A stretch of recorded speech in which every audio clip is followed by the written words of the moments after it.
নমস্কার বন্ধুরা, mother simple কিচেনের তরফ থেকে আমি অন্তশ্রী আপনাদের সকলকে জানাই স্বাগত। নতুন দিনে নতুন রেসিপি নিয়ে আমি আবার হাজির হয়ে গেছি। আজকে আমাদের রেসিপি কাঁচকলার চিপস। হ্যাঁ বন্ধুরা, কী করে এত সুন্দর মচমচে কাঁচকলার চিপস বানিয়ে নেবেন আজকে আমি সেটাই শেয়ার করছি। জাস্ট আপনারা দেখুন আর শুনুন।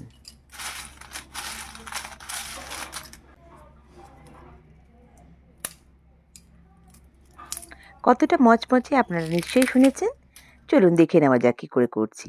এর জন্য আমি নিয়েছি কাঁচকলা। এখানে আমি কাঁচকলা নিয়েছি, এটা হালকা একটু পেকে পেকে এসছে।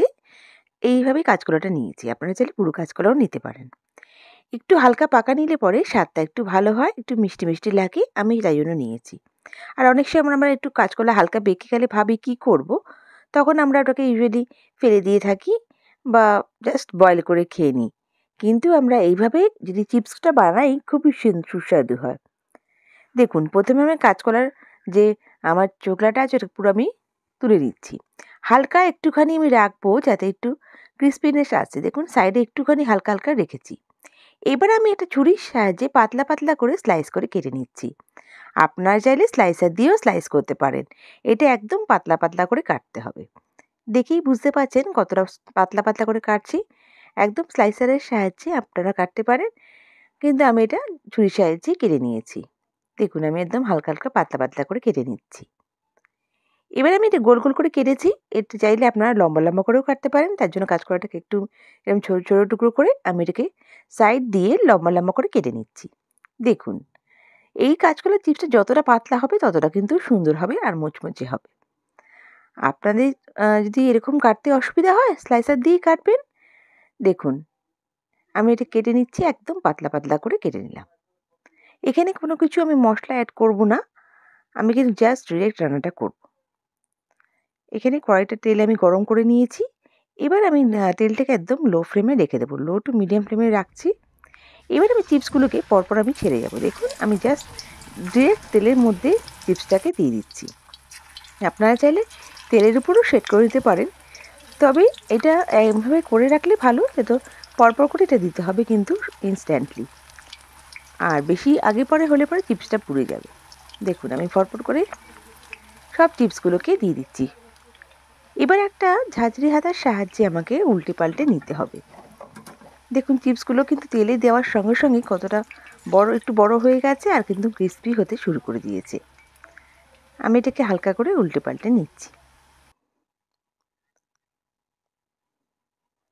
চিপসগুলোকে কিন্তু একদম বেশি হাই ফ্লেমে ভাজবেন না, তাহলে কিন্তু চিপসটা নরম হয়ে যাবে আর কিন্তু ক্রাঞ্চি হবে না। এটাকে লো টু মিডিয়াম ফ্লেমে আমাদের ভাজতে হবে।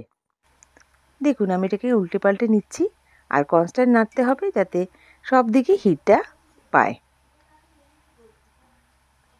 দেখুন আমি নেড়ে নেড়ে বেশ একটু কালার ধরে আসছে, হালকা একটু গোল্ডেন কালার চলে এসছে, তখনই তুলে নিতে হবে। একদম বেশিক্ষণ রাখবেন না, তাহলে কিন্তু চিপসটা পুড়ে যাবে। এবার আমি এটাকে তুলে নিচ্ছি। তোলার পর কালারটা একটু কিন্তু চেঞ্জ হবে। দেখুন এটাকে তেলটা ছেঁকে আমি এটা স্ট্রেনারের মধ্যে রেখে দেবো। এটা কোনো প্লেট বা টিস্যুর উপর রাখবেন না, এটা একটা স্ট্রেনারের উপরে রাখবেন, তাহলে তেলটা ঝরে যাবে আর ক্রাঞ্চিনেসটা কিন্তু আসবে। দেখুন এই স্ট্রেনারটার মধ্যে আমি রেখে দিচ্ছি। একইভাবে আমি সমস্ত চিপসগুলোকে কিন্তু ভেজে নেব। খেয়াল রাখতে হবে এই চিপসটা ভাজার সময় কিন্তু কোনো রকমের নুন বা কোনো হলুদের গুঁড়ো টুড়ো আমি এখানে অ্যাড করছি না। আপনারা চাইলে সামান্য হলুদ গুঁড়ো অ্যাড করতে পারেন, কিন্তু হলুদ গুঁড়ো দিলে পরে কিন্তু তেলটা কালার চেঞ্জ হয়ে যাবে, কালো হয়ে যাবে। এইভাবে করলে পরে এই তেলটা আপনারা অন্য রান্নাতেও ইউজ করতে পারবেন। আর এখানে কিন্তু সুন্দরভাবে চিপসটা হয়ে গেছে। দেখুন পরপরভাবে আমি একইভাবে চিপসগুলোকে সব ভেজে নিচ্ছি। চিপসগুলোটা এতটা ক্রাঞ্চি হয়েছে কি বলবো।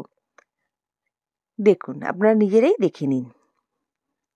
আমার রেসিপিটা কিন্তু রেডি, কতটা সুন্দর হয়েছে। সার্ভ করার সময় আমরা এখানে নুন আর চাট মশলা মিশিয়ে দেবো। বন্ধুরা আমার রেসিপিটা যদি ভালো লেগে থাকে প্লিজ লাইক করবেন, আর নতুন বন্ধুরা আমাকে সাবস্ক্রাইব করে আমার পাশে থেকে যাবেন। বেল বাটনটা প্রেস করবেন যাতে আমার রান্নার নোটিফিকেশানগুলো সব থেকে প্রথমে আপনারা পেয়ে যান। আর আমার এই রেসিপিটা কেমন লাগলো আমায় কমেন্ট করে নিশ্চয়ই জানাবেন।